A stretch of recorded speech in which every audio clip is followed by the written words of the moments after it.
2 दिन तक ये रिहायशी इमारतें ऐसे ही जलती रही। कई लोग धधकती आग की चपेट में आकर जिंदा जले और उनका कोई अता पता नहीं।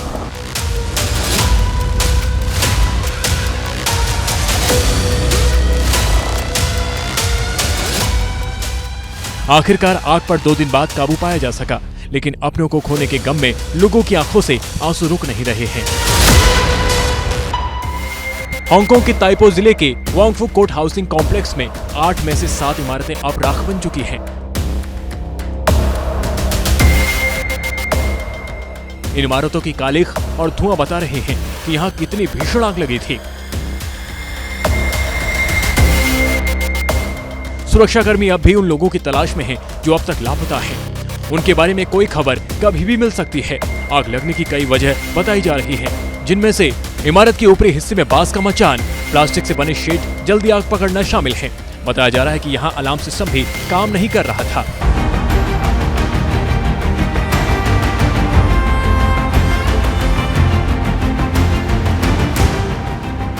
देश और दुनिया भर में इस हादसे के बाद रिहायशी इलाकों में रहने वाले लोग चिंता में हैं। ताइपो जिले से करीब 4000 किलोमीटर दूर दिल्ली, मुंबई जैसे शहरों की रिहायशी इमारतें हों या फिर न्यूयॉर्क जैसे शहरों की आलीशान इमारतों में रह रहे लोगों के लिए ये किसी अलार्म से दर्दनाक हादसा कम नहीं है। इसलिए आने वाले दिनों में रिहायशी इमारतों की सुरक्षा मानकों पर इस हादसे से सबक लेते हुए भी देखा जा सकता है।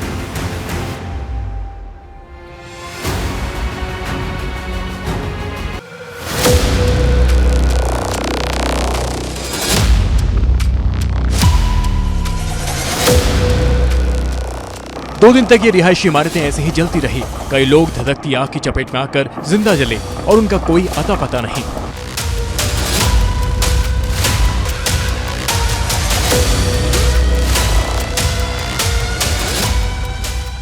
आखिरकार आग पर 2 दिन बाद काबू पाया जा सका, लेकिन अपनों को खोने के गम में लोगों की आंखों से आंसू रुक नहीं रहे हैं।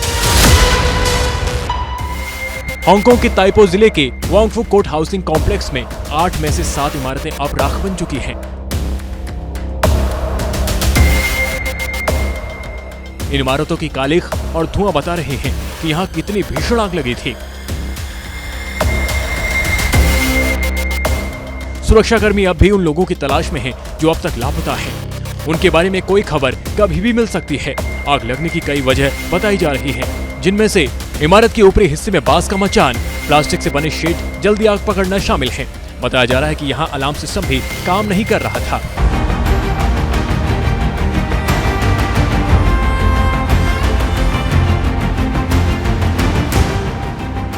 देश और दुनिया भर में इस हादसे के बाद रिहायशी इलाकों में रहने वाले लोग चिंता में हैं। ताइपो जिले से करीब 4000 किलोमीटर दूर दिल्ली, मुंबई जैसे शहरों की रिहायशी इमारतें हों या फिर न्यूयॉर्क जैसे शहरों की आलीशान इमारतों में रह रहे लोगों के लिए ये किसी अलार्म से दर्दनाक हादसा कम नहीं है।